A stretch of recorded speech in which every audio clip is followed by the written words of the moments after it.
Hoy sale la inflación de septiembre, iba a dar feo. En el gobierno ya empezaron a preparar el clima como para alguito menos de 7%. Dicen, no, si da menos de 7%, festejamos. ¿Qué?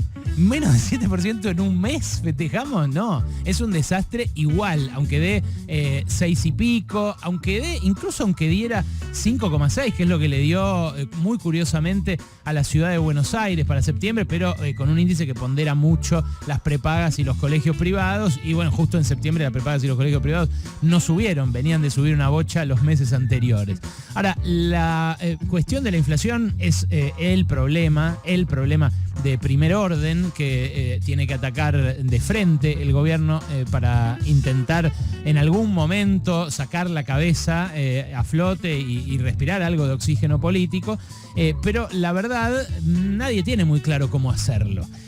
Repito, 6 y pico por ciento, 5% de inflación también es un montón. Pero los empresarios lo que empiezan a mirar, ahora que se habló durante toda la semana de un plan de estabilización, en estas últimas horas de la posibilidad de un congelamiento que yo le decía es absolutamente inviable en tanto el acuerdo con el Fondo Monetario exige la suba de tarifas que el gobierno ya anunció y que ya puso en marcha. Que le haya demorado un mes no tiene que ver con que la vaya a cancelar. Bueno, ese aumento tarifario da por tierra con cualquier perspectiva de un congelamiento en serio para los próximos meses, como el que se rumoreó durante toda esta semana. Ahora, ¿qué es lo que están mirando los verdaderos dueños del poder real, del poder permanente en Argentina? Bueno, están mirando qué pasa el año que viene con las elecciones. Están mirando cómo va a ser la continuidad del proceso político y, en todo caso, qué programa económico se desprende de eso. Y ahí es donde Massa, a pesar de tener estos índices de inflación, a pesar de que encontró un equilibrio para recomponer las reservas del Banco Central y desplegó un ajuste fenomenal de la mano del Fondo Monetario, ahí es donde Massa empieza, a contramano de estas medidas tan impopulares y que incluso empezaron a generar ruidos dentro del Frente de Todos, empieza a asomar para ese establishment como una opción cada vez más atractiva. ¿Por qué digo que les resulta atractivo a los dueños de la Argentina la posibilidad de un Massa presidente el año que viene? Bueno, porque miran a la oposición, que obviamente es la que más chances tiene, en un mundo donde todas las oposiciones ganan, en un mundo donde los oficialismos pierden a caballo de la crisis global y del malestar general que hay después de la pandemia. Bueno, miran a la oposición y ven una oposición no solamente desordenada, peleada internamente, sino además una oposición con posiciones en lo económico muy extremistas. ¿Qué quiero decir con esto? Bueno, aparece Patricia Bullrich, dice voy a ir con los milicos a enfrentar a los mapuches, pero no dice eso solamente. Ayer dice voy a suspender todos los planes sociales, voy a dar de baja todos los planes sociales. Aparece Mauricio Macri mismo y dice hay que hacer todo lo mismo que intentamos hacer la última vez, pero más rápido. Aparece Horacio Rodríguez Larreta y le dobla la apuesta. Dice, yo lo voy a hacer no más rápido, muchísimo más rápido. Y claro, un Horacio Rodríguez Larreta que a veces posa de moderado, pero que a veces ve que las encuestas exigen dureza y se planta en esa dureza, tampoco resulta muy confiable a un establishment que lo que necesita es que haya gobernabilidad, que haya paz social, que se puedan hacer negocios y que no sea un caos la Argentina. Bueno, ayer The Economist publicó su edición semanal y ¿saben qué dijo en sintonía con estos empresarios de los que les hablo? Dijo, Sergio Massa es lo único que se interpone entre la Argentina y el caos. Es una visión que empieza a ganar cuerpo dentro del establishment, la perspectiva de un Sergio Massa al frente del Ejecutivo, ya no como hizo ahora, que tomó el gobierno como una especie de primer ministro, sino como presidente votado por la gente. Claro, para eso necesita los votos, y ahí es donde aparece el problema, porque a los empresarios les puede gustar mucho, pero Massa los votos no los tiene. Tiene una imagen negativa muy alta, una intención de voto que no le alcanza y encima va con la boleta oficial, salvo que pueda despegarse a tiempo en una maniobra que todavía no sabemos de qué se tendrían que disfrazar para llevarla adelante. ¿Quién tiene los votos? Todavía los tiene en parte Cristina, también con mucha imagen negativa, pero muy firmemente apoyada por un sector del electorado. La especulación que empieza a crecer en esos sectores del poder que trato de relatarles y de contarles lo que piensan, es la especulación de un Sergio Massa con partitura del Fondo Monetario, pero con un apoyo, aunque sea discreto, de Cristina Fernández de Kirchner. Claro, Cristina ya lo dijo antes de 2019, hay cosas de las que exige el Fondo Monetario que yo no puedo hacer, pero también después de asumir y después de ocupar las bancas que ocupó, no entorpeció mucho el cumplimiento de ese acuerdo. Es más, Máximo Kirchner votó en contra del acuerdo con el Fondo Monetario, pero no lo bloqueó. Permitió que su gente en las comisiones correspondientes se retiraran y le dejaran lugar a alfiles de Sergio Massa para que el acuerdo se aprobara. A nosotros incluso una senadora oficialista acá nos dijo algo que yo no podía creer cuando lo escuché. Yo voté en contra del acuerdo con el fondo porque quería expresar que me parece mal, pero si no hubieran estado los votos para que se aprobara, habría votado a favor. Avatares del peronismo, marcas de una ambigüedad histórica que a veces va para acá, a veces va para allá, pero que en este caso está entusiasmando a ese sector de la élite argentina con un entendimiento que pueda incluir también a multinacionales de Estados Unidos y que avale Cristina para que se exploten los dos grandes recursos naturales que mira el mundo rico de Argentina, que son Vaca Muerta y el litio del norte. En el sur hay enterrada una reserva de gas que es la segunda de gas no convencional a nivel mundial después de Rusia. En el norte está ese litio para hacer las baterías que necesita el norte para la transición energética. Y claro, las dos cosas son muy importantes para Estados Unidos, tan importantes como para que específicamente no quieran que se acerque China. Y claro, ahí es donde entra el diálogo que tuvo Cristina con la generala Laura Richardson, comandanta del Comando Sur norteamericano, que vino y lo primero que hizo fue a verla de semanas antes de hablar justamente del litio, de Vaca Muerta y de China. Hay una carambola que al poder le cierra con Massa, con Estados Unidos y con Cristina adentro. La pregunta es, Cristina, cuando llegue ese momento, ¿tendrá todavía los votos aguantando el ajuste de Massa? ¿Querrá acompañar este ajuste? ¿Funcionará esta primer parte que Massa le propone a la sociedad como una forma de morigerar la inflación? Bueno, en buena medida depende de esos empresarios que tienen poder en la fijación de precios en Argentina y que hasta ahora venían mirando de lejos a Massa. Quizás si su apuesta sea él, empiecen a apoyarlo más decididamente. Quizás no, quizás estén esperando simplemente que choque y quizás Cristina también. Es así de incierta la situación en este momento, con una oposición que a veces cree que la tiene ganada, pero que mira para arriba y la verdad no está tan acompañada como piensa. Hoy se conocerá la inflación de septiembre. Se estima que va a estar entre el 6 y el 7%, en agosto fue del 7%, en julio había sido del 7,4%, ese fue el pico, pero claro, el problema es el ritmo interanual que ya está arriba del 60% y que empieza a amenazar con arrimarse hacia el 100% hacia fin de año, porque claro, todos estos últimos meses fueron de altísima inflación y los que vienen también lo van a hacer. Según proyecciones privadas, por ejemplo, LSG, por ejemplo, Libertad y Progreso, dieron 7%, EcoGo, la de Marina del Poyeto, dio 6,7%, Camilo Tiscornia y Asociados estimó un 6,8%. El rubro de alimentos es el que más subió, otra vez, se estima que en octubre va a rondar un 7,4% mensual la inflación alimentaria, que en septiembre, según estas mismas estimaciones, también superó el 7%. Según Focus Market, la consultora que trabaja en marketing sobre todo, el consumo de alimentos de primera marca el mes pasado ya cayó 10%. En medio de la falta de figuras oficialistas, el presidente cierra esta tarde el coloquio de IDEA en Mar del Plata. Va a estar a las 5 de la tarde. Ahí también va a haber un mensaje grabado del ministro de Economía, Sergio Massa, que todavía está en Washington desde el martes a la noche. Previo al cierre hablan Patricia Bullrich, Horacio Rodríguez Larreta, que llegó hace un ratito, y Javier Milei, que contó ayer Florencia Donovan en La Nación Más, que tuvo una especie de reunión aparte con un grupo de empresarios cuando se estaba empezando a conocer con ellos se presentaban, él les dijo: no se presenten porque igual me voy a olvidar sus nombres, mejor yo les hablo y me voy. Hoy esos empresarios avisaron que no iban a ir a la conferencia de Milei porque claramente fue una falta de respeto. Yo me pregunto, ¿qué capitalismo piensa Milei sin empresarios, o no sé, sin sujetos de sus supuestas... Sin diálogo, sin interrelación. Claro. Te agrego un dato más que ayer lo contaba Mayra García Nipe.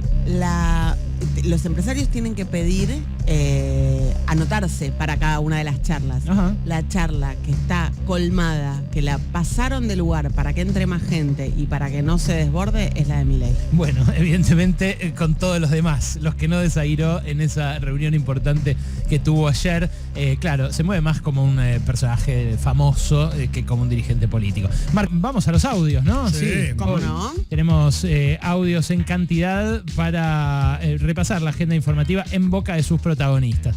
Voy a arrancar con Ricardo Piñanelli. Dale. El jefe del ESMATA. No, con vos no hablo. No tiene que hablar, solamente voy a poner un audio. Y aparte habló hace poco acá, así que tampoco es que diga demasiado, ¿no? Hace poquito y encima fue muy amable en la entrevista. ¿Quién sos vos? Yo soy Berkovich, Richard. Porque yo quiero hablar con Berkovich. No, bueno, ¿sabe qué? Pongo el audio y listo, no pasa nada. Habló de las paritarias, Piñanelli, porque claro, la versión que circuló es que había congelamiento de precios, pero también suspensión de paritarias. Eso funcionó por varios meses en el pacto social de Helbar, de Cámpora y Helbar y qué sé yo. Hace un montón. Lo que pasa es que en aquel momento el que firmó el pacto social por la CGT, ¿te acordás quién fue? ¿Quién fue? Rucci. Claro. Rucci. Cuando Rucci firma el pacto social, dice: estoy firmando mi sentencia de muerte. Era una metáfora lo de Rucci. Es como dijo, bueno, nadie va a querer más seguir a un sindicalista que acepta suspender las paritarias. Pero lo mataron literal después, ¿no? Y era una época donde medio que esa metáfora no sé si cabía demasiado. Estamos en otro momento de la historia. Claro. No, por supuesto. Yo ahora no digo que nadie vaya a matar. Ojo, porque hace poquito, de repente... A Cristina le pusieron un arma en la cabeza y la Claro, por gatillaron. eso. Jean-Jacques Rucci, el del contrato social, ¿decís que es? No, ese es Rousseau. El de es un contrato, no es un pacto. Sí, este es José Ignacio Rucci. José Ignacio. Resulta que aquello al final terminó mal, porque se terminó desbocando, tiempos turbulentos, Rodrigazo. Pero ahora se habla mucho de este congelamiento de vuelta. Y en el coloquio de IDEA habló Piñanelli, el jefe del ESMATA, sobre cómo él negocia las paritarias. Escúchalo. No es cuestión de, por sacar más de lo que tengo que sacar, perder trabajadores. O sea, es un fino equilibrio entre capitales de trabajo. La discusión de los convenios es sencillo, lo mismo que dijo el negro antes.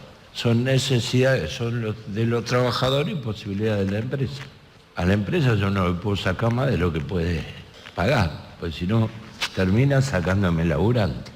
Y sí le tengo que sacar lo que le tengo que sacar para que tengan una vida digna los trabajadores.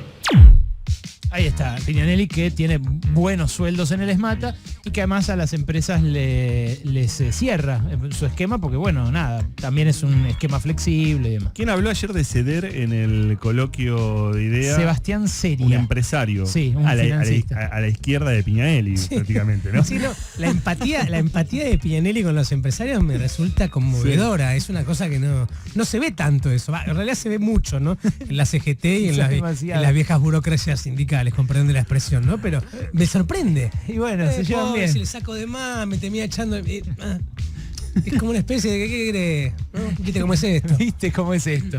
Todo el tiempo se veía el ¿viste cómo es esto?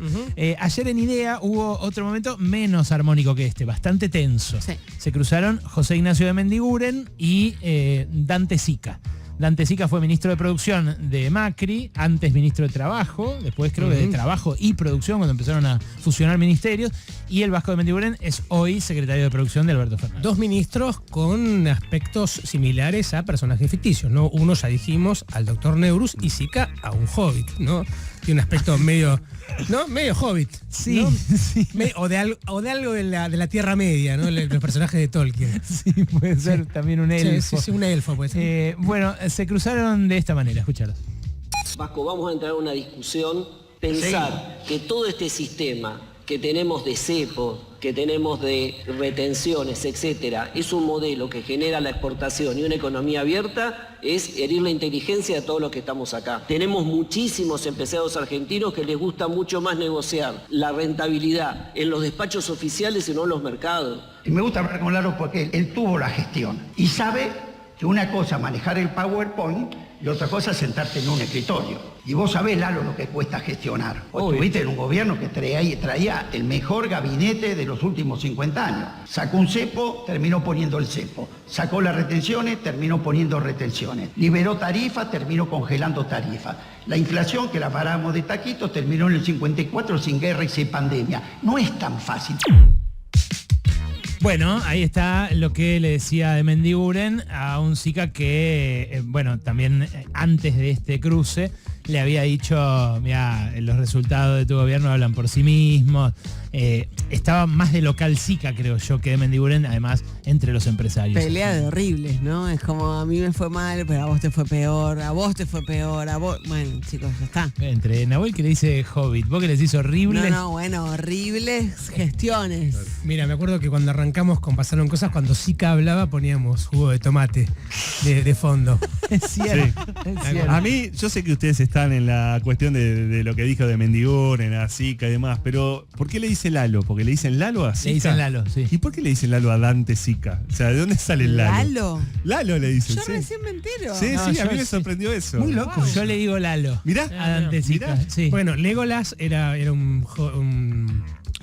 un elfo de seguís Señor de los insistiendo. Anillos. Perdón, Legolas, Lalo, capaz que viene de ahí. porque es un elfo del Señor de los Anillos. Ayer también me enteré de algo que fue una duda nuestra del programa ayer, que Macri, cuando habló en Radio Mitre Córdoba, ¿se acuerda que dijo querido Petete? Petete, sí. Bueno, sí. es el show de Petete, el programa en el que habló. Increíble. Bueno, les traigo la Muy bueno. información Petete. que nos faltó ayer. ¿El libro gordo de No Petete? sé. ¿Es un señor Petete? Petete, autor, Horacio García Ferrer, también dibujante de Neurus, Claro. del doctor Neurus. Fíjate creo vos que- cómo todo queda en familia, ¿no? Para mí... ¿Qué le vas a dar un besito vos? Sí, no hay que hablar con... No hay que hablar... No es ese tipo de No, Petete. No es un... Mauro, por favor, viejo. Se quedó mal porque, Está bien. porque yo le dije burócrata a Piñali y Derson se enojó y dio una guarangada. Pero tenemos que dejar de hablar con los políticos y sobre todo si están en gestión, no hay que hablarles con el diminutivo, con el apodo. ¿Cómo es eso? Sí, No, pierde bueno. un poco No, de Vasco, seriedad. no, señor de Mendiguren. No, No, bueno, doctor pero- de Mendiguren, somos doctor Neurus, pero no va. Es que uno va desarrollando una confianza Sí. con la fuente, qué sé yo. Yo al Vasco le digo Vasco, al Lalo le digo Lalo. Son de partidos distintos, pero privado sí, pero en público me parece. Hay que ser un poco natural en eso, o sea, tampoco forzarse, ¿viste? Yo Claro. coincido en eso. Yo si te tuteo, Sí, al aire, claro. fuera del aire, ya Claro. está. ¿A Kelly Olmos cómo le hablarías? ¿De vos o de usted? Y no la conozco, así que le diría de De usted. usted. Yo le no diré a sé. Patricio porque ya sabemos que te vas a acordar a Patricio Kelly. Claro, se llama Raquel. Bueno. Bueno, Kelly Olmos estuvo ayer en su propia jura, obviamente, pero si no, no podría haber ocurrido, ¿no? Así, no, muy raro. De hecho, hubo Acaba de ser un minuto de aire desaprovechadísimo. Desaprovechadísimo. No, porque es muy importante, porque puede haber futuros ministros en este gobierno que ni siquiera quieran ir a su jura. Claro, ¿No? Juran a la distancia, qué sé yo. está devaluándose cada vez más lo de ser Claro, ministro. obvio. Bueno, Kelly Olmos en su propia jura dijo esto. Escuchá. La última ministra de la que tengo que hablar es alguien que los que somos peronistas de hace muchos años conocemos y respetamos mucho. Es una trabajadora incansable. Yo les advierto a los empleados del Ministerio de Trabajo que van a tener una ministra que esté mucho más allá de las horas del día. Ni la dejó hablar, ¿ves? Ni la dejó hablar. Ustedes que me cambiada cargan. que tiene la voz, Kelly. Claro. Escúchame, ¿qué está diciendo? ¿Que va a trabajar mucho? Está bien. No Y sí. sé, es lo que esperamos de nuestros Sí, funcionarios. pasa que fueron 2 años, casi 3 de Moroni. Los empleados del Ministerio de Trabajo, muchos deben haber, no deben haber ido nunca. Muchos deben haber dicho, vamos a tener que arrancar. Claro. Ahora, no, que un año nos quedaba. Miren que se acabó el home office, chiques, le dijo Alberto. Cuando Me imagino tipo cortándose la barba larguísima algunos que claro, ya no se habían puesto un saco nunca más. Claro, todos gordos, ¿viste? Claro. Anquilosados en sus casas. Bueno, no, ahora van a tener que laburar, dice Alberto Fernández, que tampoco. Mira, No sé sea si, malo. No sé si debería no contar sea esto. malo con el presidente de la nación. Listo, ya está. Sabes que me voy a encontrar con una fuente. Tengo que dibujar mucho esto porque puedo hacer quedar para el orto mucho a alguien. Bueno. Me voy a encontrar, déjame pensar cómo lo digo. Me voy a encontrar con una fuente en los próximos días. Sí. Me cité a la. Hola, amigo. No. No. Me cité a la. Se prende fuego sola.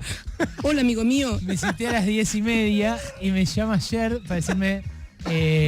Felicidades. No. Me llama ayer para decirme. Me citaron un desayuno Ajá. con el presidente, así que no llego a verte a las 10:30. Y le digo, pero ¿a qué hora es el desayuno? Claro, ¿qué hora desayunan?